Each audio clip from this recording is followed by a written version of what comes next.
যুদ্ধ। যুদ্ধ কখনোই সমাধান নয়, শান্তি নয়। যুদ্ধ সমাপ্তি। সমাপ্তি সভ্যতার, সমাপ্তি উন্নতির, সমাপ্তি শিক্ষার, সমাপ্তি মনুষ্যত্বের। আপনি বলবেন, তাহলে কি সুভাষ বসু ভুল? তাহলে কি মাস্টারদা ভগৎ সিং, ক্ষুদিরাম বসু ভুল? নাকি প্রীতিলতা মাতঙ্গিনী ভুল? নাকি নজরুল রবীন্দ্রনাথ ভুল? না, তারা কেউই ভুল নন। তবে তারা যুদ্ধ করেননি। তারা করেছিলেন বিদ্রোহ, বিপ্লব। তারা দেশমাতৃকার অপমানের বিরুদ্ধে বিদ্রোহ করেছিলেন। অন্যায়ের প্রতিবাদে প্রলয় এনেছিলেন তারা। যারা চুলের থেকে পান খসলেই বলেন যুদ্ধ হোক, যুদ্ধ চাই, তাদের বলবো একবার ময়দানে নেমেই দেখুন।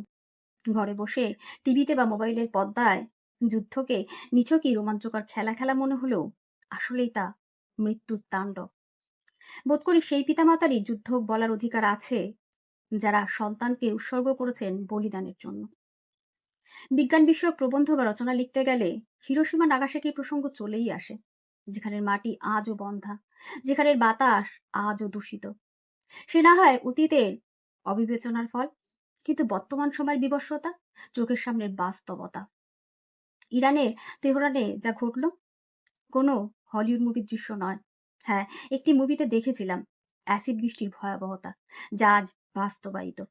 না, প্রকৃতির নৃশংসতা নয়, সম্পূর্ণটাই মনুষ্য সৃষ্ট, মানুষের অতিশিক্ষার ফল।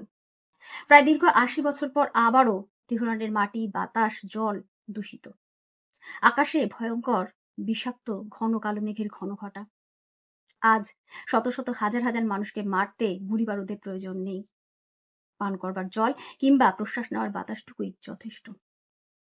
বাজারে আগুন লাগলে পীরের ঘর মারে না, একথা ধ্রুব সত্য।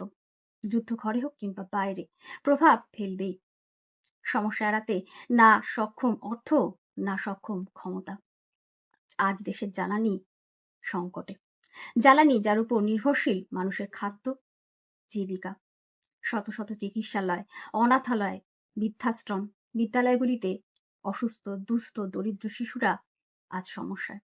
সমস্যা এখনো পর্যন্ত হয়তোবা চূড়ান্ত নয়, কিন্তু পরিস্থিতি অবিলম্বে নিয়ন্ত্রণে না এলে অসম্ভবে পরিণত হতে সময় লাগবে না। যুদ্ধ কখনোই শান্তির বার্তা বয়ে আনতে পারে না, বরং প্রতিহিংসা, প্রতিশোধের বীজ বপন করে। মা আমার হোক কিংবা আপনার, তাকে লাঞ্ছিত করার, অপমান করার, আঘাত করার চেষ্টার মতো হীন কাজ আর নেই। তাই বলবো, অবশ্যই যুদ্ধ নয়, শান্তি চাই। হাহাকার নয়, হাসি চাই।